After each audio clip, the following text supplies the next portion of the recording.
Good morning, everyone, and welcome to an FS Club event, a Zien event, a long finance event, and a Financial Center Futures event.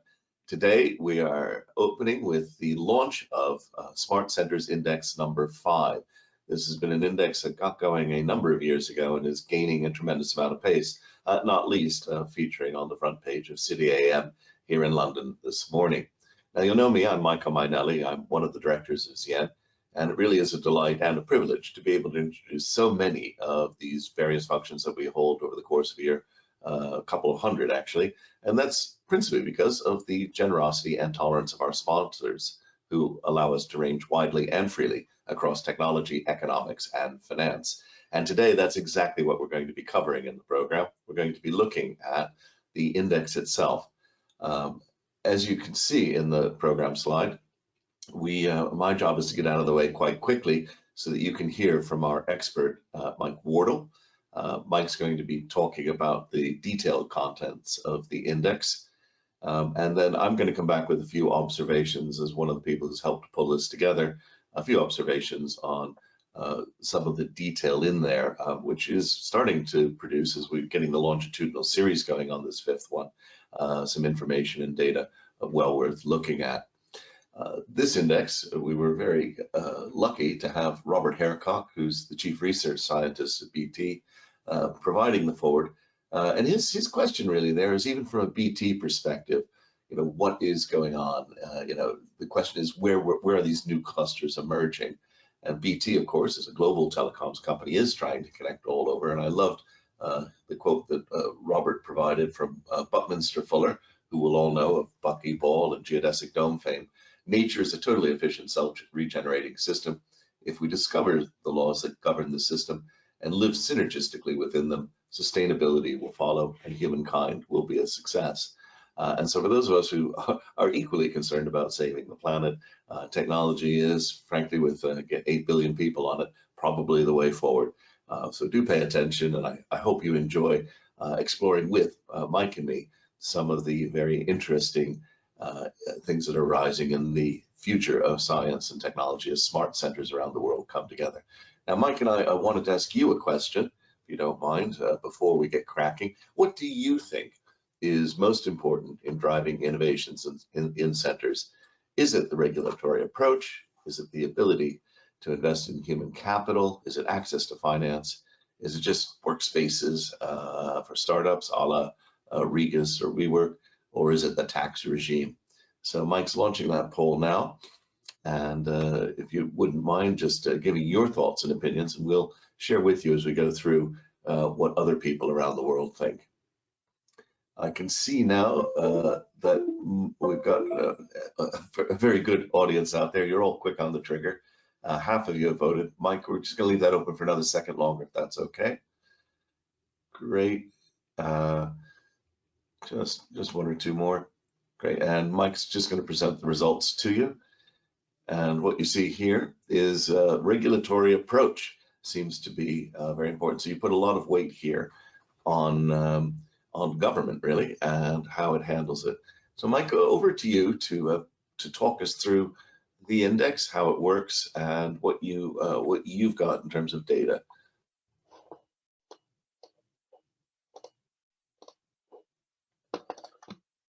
Well, thank you very much, Michael, and good morning, good afternoon to those of you with us today.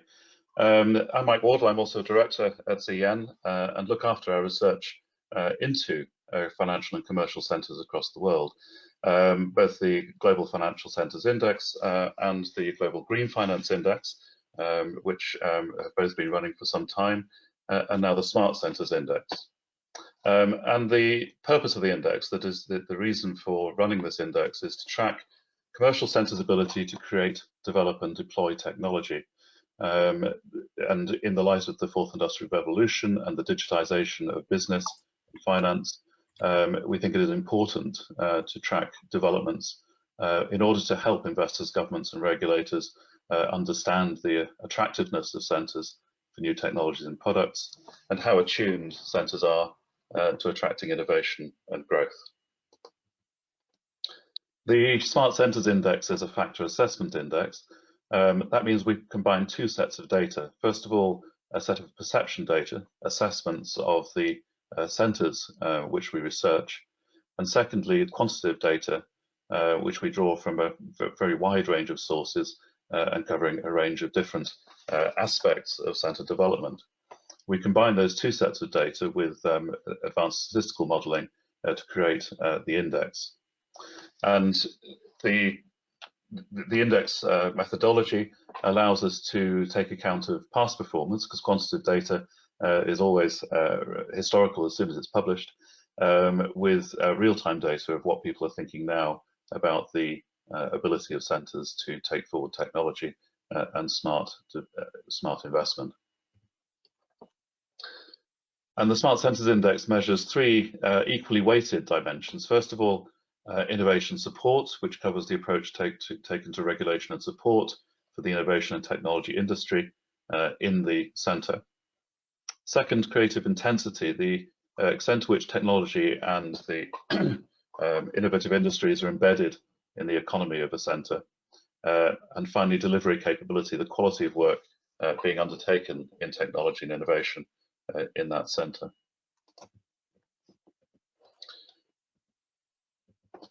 And just having a look at the world covered by the SCI, we have now 76 centres featured in the 5th edition of the Smart Centres Index. You can see the map here that they are pretty well spread, although we have very few centres currently in the index from Latin America and the Caribbean, and from Africa. So as the index develops, we'll be looking further at these places to see whether we can identify centres which should be featured in the index. By way of headlines today, first of all, leading US and Western European centres show a strong performance. Asia Pacific centres continue to lag slightly behind, which we do find surprising given the technology and science strengths of China in particular. New York maintained its first position in the index, with London second, Hong Kong rising to third place from fifth. Western European centres feature strongly in the top 10 in the index, and Hong Kong is the only Asia Pacific centre in that top 10. Overall, the average rating in the index for all centres rose 2.3% compared with the last edition of the Smart Centres Index, and only 5 centres actually fell in the SCI ratings. This suggests that the confidence of those who engage with the SCI is strong in terms of centres' ability to engage with innovation and technology. And there was reasonable stability between editions of the index. Only 5 centres rose 10 or more places, while 9 centres fell 10 or more places in the rankings, which suggests there's a reasonable stability in people's perceptions, but also in the quantitative data that underlies the index. Just to have a look at the respondents to the Smart Centres Index survey. First of all, we do have a range of sectors involved in engaging with the Smart Centres Index, with the largest group being those working directly in technology. And by region, however, we still have the greatest number of respondents from Western Europe.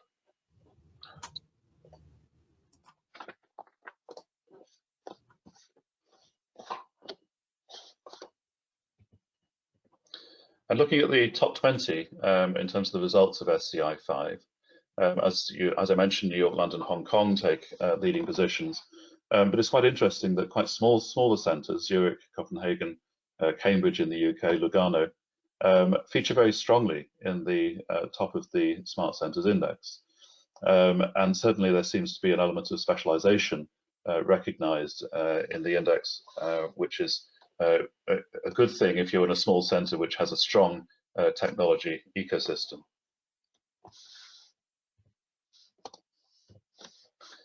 Just looking at the 5 leading centres over time, taking their performance from the first edition of the SCI through till today, we'll just see that London and New York have both been in first position, but in this edition of the index, New York is still making progress, while as London is making slower progress. It's slightly flatlined. We'll see whether that trend continues, but it suggests that that New York is consolidating its position at the top of the index. I mentioned that we look at the 3 dimensions of innovation support, creative intensity, and delivery capability. And this chart just shows that you can track the relative contribution made by those elements to the index performance. And the main lesson from this, I think, from this slide is that for most of the leading centers, this is the top 20, there's actually a very good even balance between all 3 of these dimensions. There's others down further down the index where there's far lower performance in one of the dimensions or the other, but for the leading centers, they are balanced across the piece. Turning to regional results, this is the top 15 centers in Western Europe. As I mentioned, we have 5 centers in the top 10. But 19 centers in the region fell in the rankings as other centers improved. So while ratings were generally up across the whole index, some centers from other places than Western Europe have been overtaking the Western European centers. Looking at North America, there's 11 North American centers featuring SCI 5. 4 of those are in the world top 10. Interesting, the leading centers in the region, those at the top of this chart, the table, either maintained or improved their ranking, but centers in the lower half of the North American list fell back in the rankings. Looking at Asia Pacific, we now have 21 centers featuring in the SCI, with Chengdu joining the index for the first time, entering in 52nd position. And again, a strong performance at the top of the range and at the middle of the range, and noting in particular a strong performance in South Korea. We now have Hong Kong, Singapore, and Shanghai ranking in the top 20 in the world, and we suspect that that performance will continue to improve.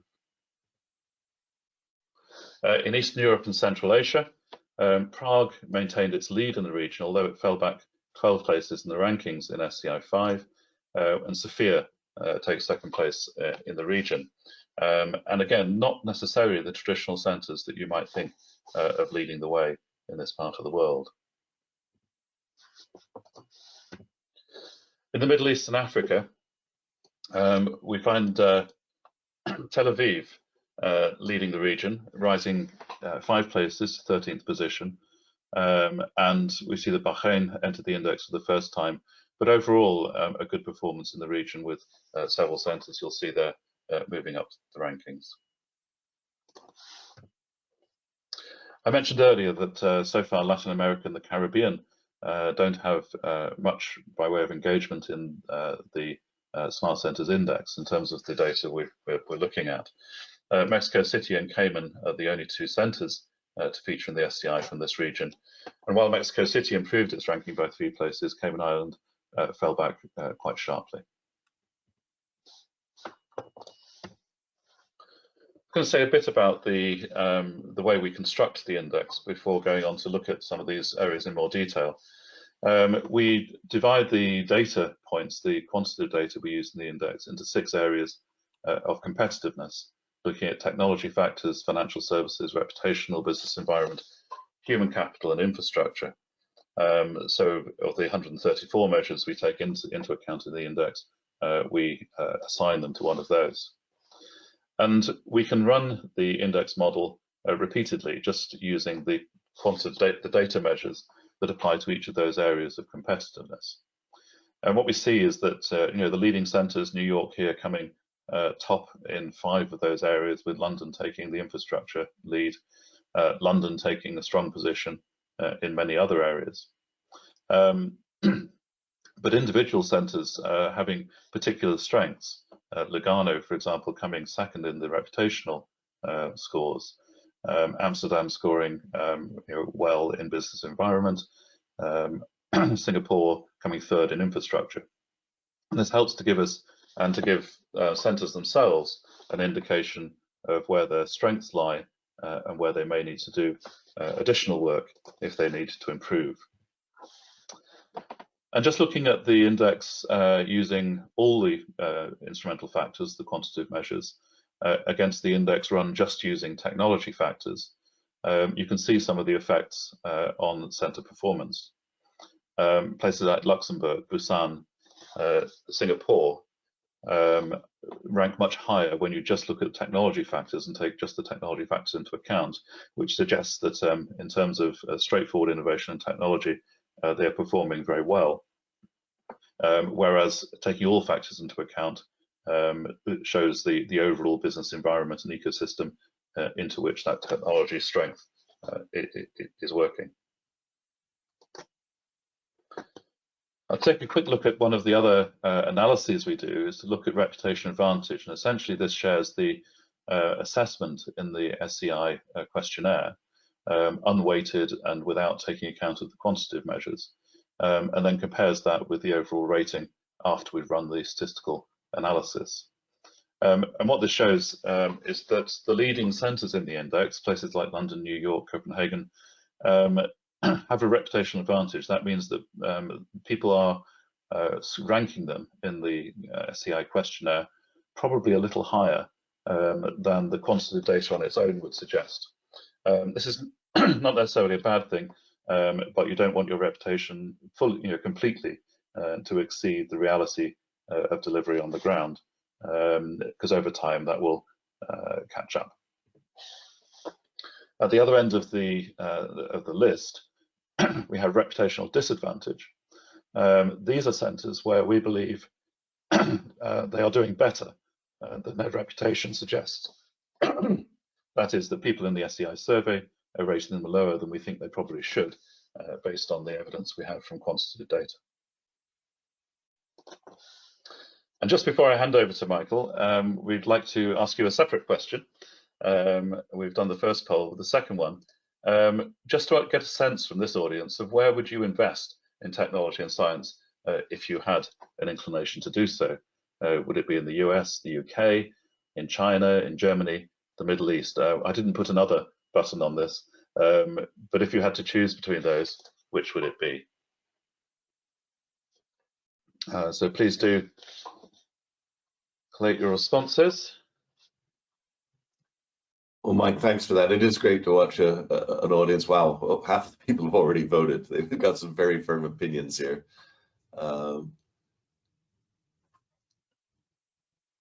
Great. Almost all the audience has voted. I'm just going to give it another few seconds. Okay, and I'm going to close that poll and show the results. And as you can see here, the US and China, very, very clearly the leaders, which is particularly interesting as there's so many business articles talking about the difficulties of investing in China, and we'll come on to that, I think, in a moment in the discussion. Anyway, back to you, Mike, on the slides there. Anyway, I was just going to make a few observations before we moved into open discussion, and I might also point out to folks that if you just type your questions into the chat facility here on GoToWebinar, Mike and I will get back to you with any points of detail, but also questions that you wish us to address in the Q&A.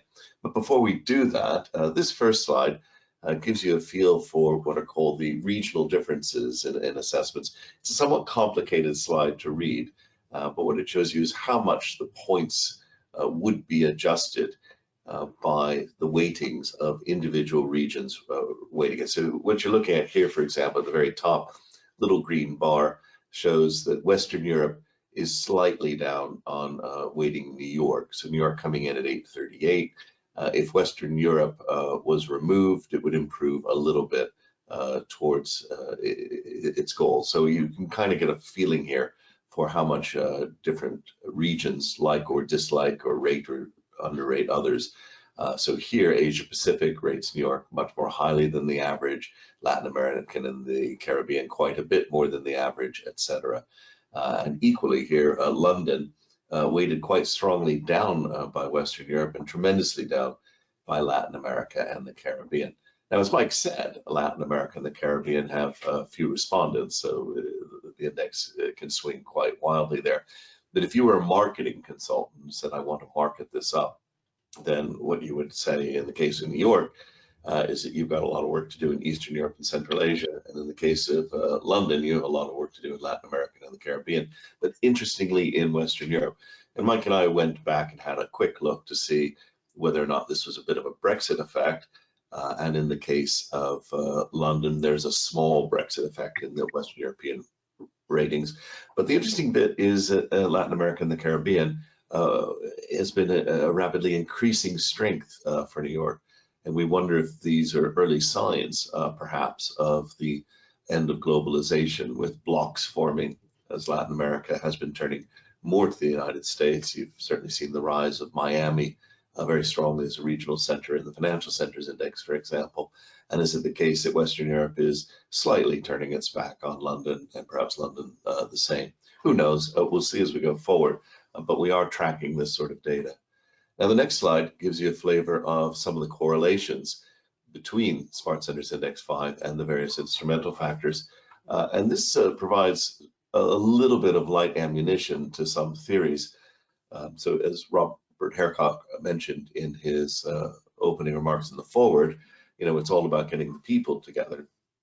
And you can see here the Urban Mobility Index and the Telecommunications Infrastructure Index are way up there in terms of a strong correlation with SCI 5, indicating again the ability to get around and meet people is extremely important, as is of course the telecommunications infrastructure. Perhaps not a lot there to surprise you, but it certainly surprised us that it was the mobility that was high. The next slide gives you a flavor as well, the correlation with just the technology factors, and we might come back to that in the discussion. Again, telecommunications very, very high up there. And as you can see, you've got the top two is telecommunications, e-participation, and then a significant drop to get to the ICT Development Index and smart cities in the sense of how much they're cabled together with electronics to run local services. So again, it's the telecommunications infrastructure correlation as it was in the general correlation with the instrumental factors. What does all this say? Well, in a sense, what you're looking at here is in this slide where we're looking at the regulatory goals. And it was interesting that you as an audience rated regulation as the most important thing. And there genuinely is this optimum support for sustainable innovation. And it's a delicate mix that policymakers have to work with. So, for example, taxation, tax good, tax bad. You'll have the libertarians saying, I want to work in a no tax zone, but they don't do a lot of research and development in countries with zero or no taxes. They tend to favor quite structured areas. On the other hand, too much tax, and you lead to things like brain drains and professionals recommending that if you wish to create a technology business, perhaps you'd be smarter if money is your goal to go and do it elsewhere. So there's a balance there. Equally, there's a balance between the amount of work in research that's done in government sectors, the amount that's not. In the UK at the moment, of course, the government has been making a big thing that the private sector should be investing more, but do government mandates actually do that? So it's a very, very complex mix, and we're not trying to oversimplify it. We're just trying to provide some data, some sensitivities, and some correlations there. I want to touch on two final slides, if I might. This one is, to me, quite intriguing.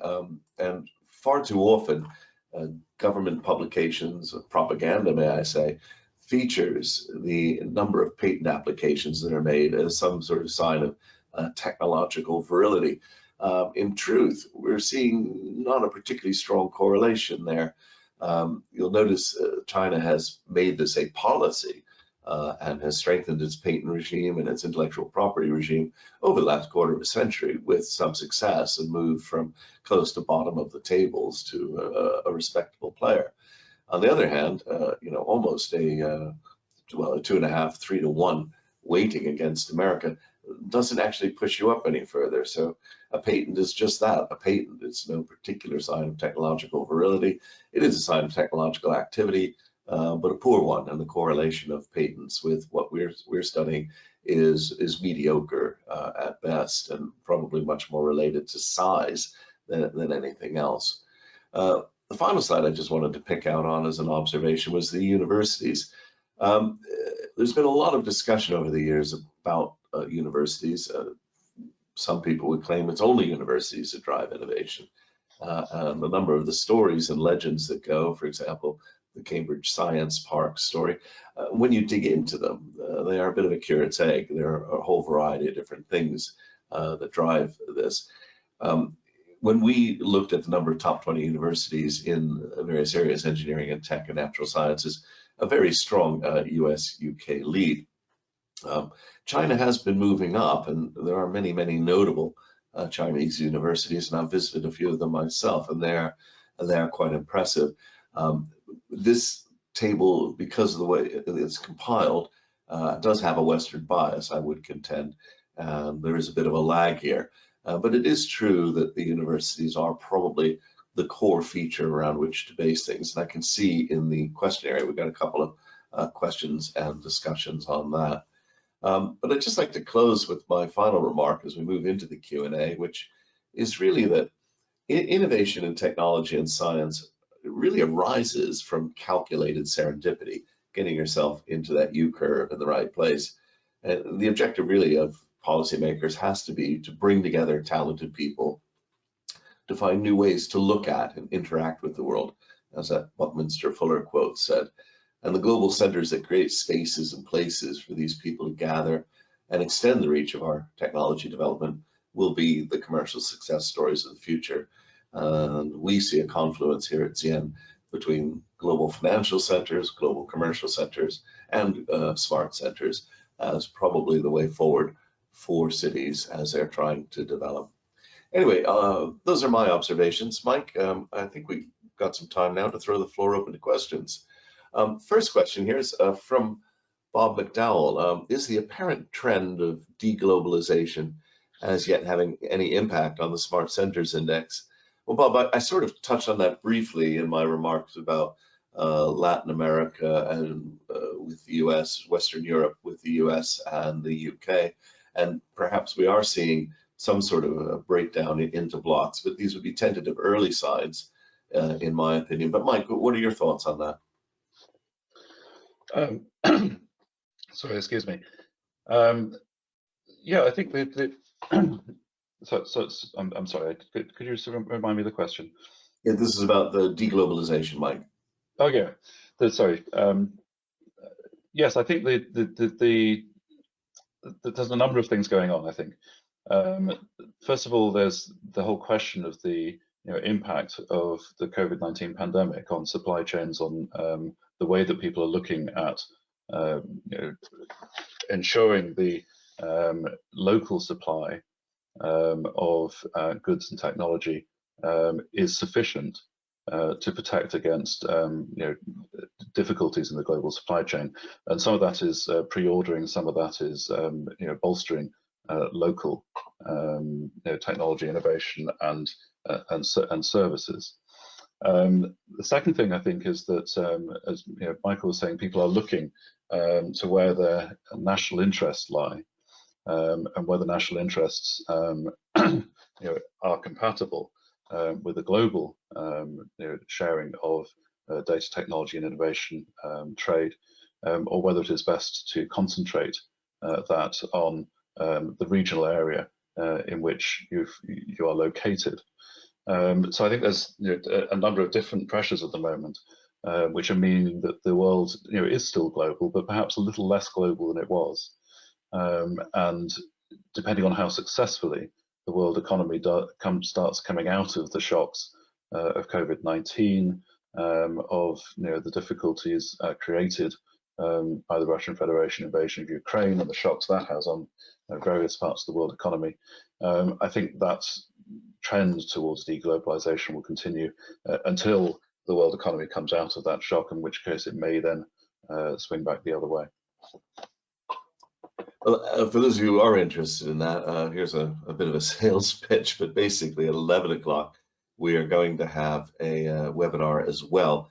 And the webinar is called Post-Pandemic Container Surges and Global Supply Chain Issues. And we've got Mr. Ballantyne over from the British Ports Association. Richard Ballantyne is the chief executive there, and he's going to be talking to us about what's happening on those supply chains. So just an ad to join us if you're in the mood, in an hour and a half, and I'll put that in the chat room in a minute. But meanwhile, we should turn to the next question, which is why do other universities not have an impact on the Smart Centres Index as Cambridge and Oxford do? Do you anticipate any change, and why is this a unique situation? Well, I'll actually open with that. We have genuinely been struggling with London, Oxford, and Cambridge as a bit of a triangle. You could say that there are other zones of a similar nature, but oddly, the separate identification of those three clusters is different from, say, the situation in New York, where Princeton, for example, which is about 30 miles outside of New York, is seen to be part of that general cluster. You've got the Boston cluster, again with universities. Silicon Valley is slightly different. Stanford, it's arguable how important Stanford was to the origins of Silicon Valley, but kind of remains an outlier there as a single center. And I think it's got a few things to do with history, fairly obviously. You're talking along with Bologna, two of the very oldest universities in the world, with a very separate identity and rivalry in both cases. So I believe that the perception outside is quite strong. In reality, London has some, I think it's over 45 centers of higher education in its own right, and UCL, of which I know Bob McDowell is an alumnus, is of course ranked number 5 in the world. So we are talking that London on its own is an extremely strong center, and Cambridge and Oxford on their own are extremely strong centers. We are arguing here constantly about whether or not there is a greater or lesser London conurbation, and at the moment we've left it apart so that we can separate those two. What I do think it shows, though, also is the importance of rivalry. Competition amongst universities is an important thing. And some of the areas that you look at around the world, you see some of the stronger centers anecdotally appear to be where there are rivalrous universities competing with each other for staff, etc. And a good example is I've always picked has been Toronto, which has been promoting competition, the creation of the Pi Institute, for example, but has a very strong, small but strong group of rivalrous universities.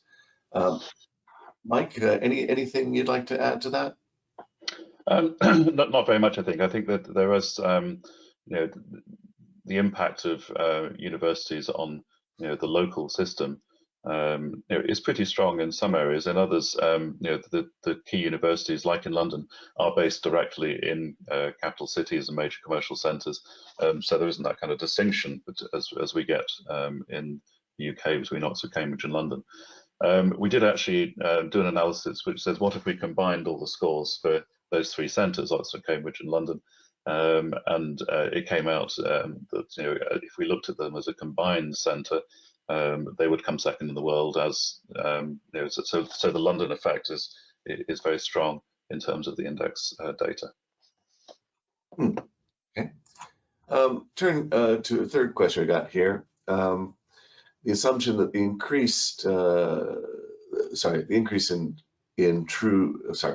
the turnover in labor mobility is both an attraction and a disruptive factor on smart centers.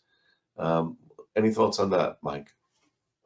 I think there are two aspects to this. I think, first of all, turnover is quite often between jobs or firms in the same place, rather than necessarily turnover meaning people moving from one place to another. There is international movement and there is movement between places, but actually a lot of turnover in the sector is people moving from one company to another in a particular centre. And the second point, I think, is that the disruption for technology firms depends on the extent to which they're able to work digitally. The impact of moving your operations from one place to another when actually all your operations are online and delivered through the internet is very different than the science and technology, which is the hard engineering side, where actually you're talking about major investment in a place because of the equipment and the other infrastructure you need to build to create it. So there are different factors depending on the type of industry which we're talking about, or the type of technology and science that is being developed. Certainly, for those people who are heavily into digital, the labour mobility simply means that you can recruit from all over the world, because you don't necessarily need to move them into your offices to have them working for you, and that's the real game changer for those firms that are at that end of the spectrum.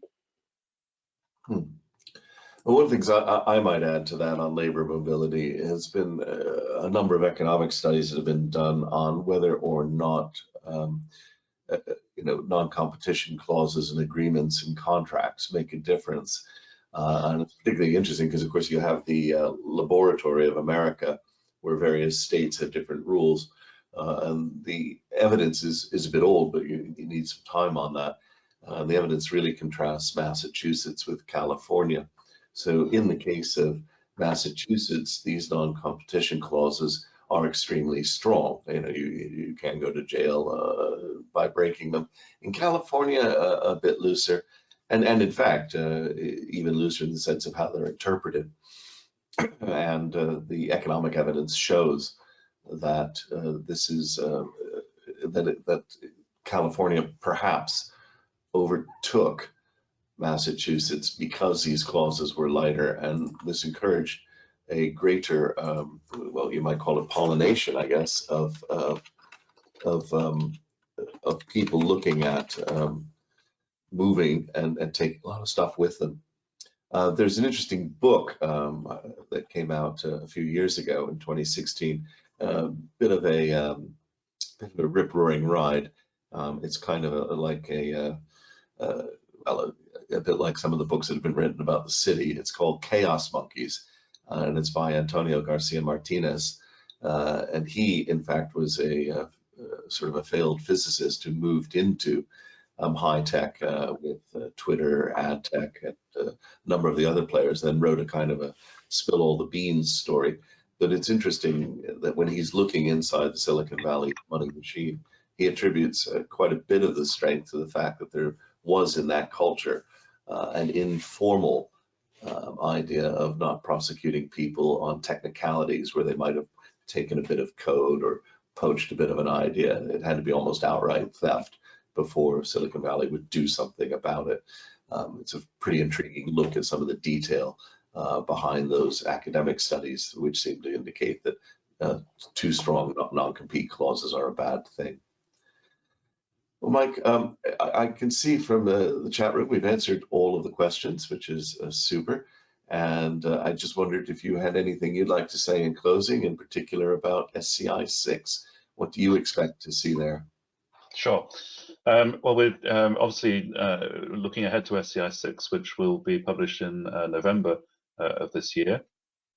Mark the date. There is an event on the website calendar, so do mark the date. And I guess what I'm really looking forward to is to see whether centres in Asia Pacific, particularly in China, increase their challenge towards Western Europe and the US in the Smart Centres Index. What appears to be the case is that Asia Pacific and Chinese centres in particular are scoring lower in the dimension of innovation support, which covers sort of regulation and the support infrastructure, than other regions of the world.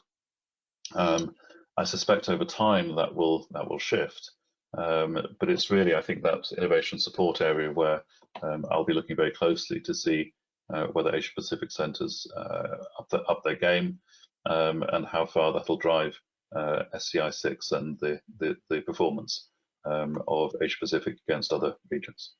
So I think that's the key thing I'm keeping my eye on. Okay, and then when it comes on to the index itself and its relationship in particular with GFCI, any thoughts there? Yeah, Michael's talking about the Global Financial Centers Index, which has been running for a bit longer than the Smart Centers Index. And it's interesting to look, I think, at some of the differences. I've mentioned sort of Asia Pacific centers and China centers, which feature more strongly in the Global Financial Centers Index than they do in the Smart Centers Index. And I'd say that the other main shift, I guess, is that it is the smaller centers that are doing well in the Smart Centers Index, and compared with their position in the Global Financial Centers Index, where leading financial centers tend to be major cities with large populations who are supporting a cluster of finance business. So I think the answer is that to be a smart center, it is possible to do so with a smaller ecosystem, a smaller base from which to drive your performance. And that's something which is very interesting for people looking at where to put their investment in centers around the world. Okay. Right. I'm noticing that. Another quick thing is that if you slip to the very last slide, you can see there, folks, where to click and to make your contributions. It is an open and running index, and so you're always able to provide your thoughts on it. Mike, any final questions for me? Well, I think finally that we've shared on various of these slides kind of the image that we took for the front cover of the Smart Center Index, and I was just going to ask you, because I don't actually know, what is it an image of? Because there's this lovely array sort of shown on the cover. Yeah, so we wanted something high tech, and I'm afraid I went for looks rather than depth. It's actually a photo taken from a low angle of the pavilion at the Riverfront Park in Spokane, Washington, sort of my home state if I have one. And I just thought it looked good and was an amazing piece of architecture and a nice photo. The photo itself was actually provided from a site that I and Simon Mills really like, which is called Unsplash. And I can only recommend that you go there, and the person who provided this photo is a chap by the name of Timothy Everly. So Unsplash and Timothy Everly. And in fact, it's recorded on the inside of the cover of Smart Centers Index 5, as it is on all the Smart Centers indices where we've obtained the photos from. But it was just I thought, a nice architecture shot. Anyway, folks, I think that concludes our session. Please do join us at 11 if you're interested in deglobalization and supply chains. Thank you, Mike, for preparing things for today, and we look forward to seeing you on many programs in the future. Take care. Thank you very much. Bye-bye.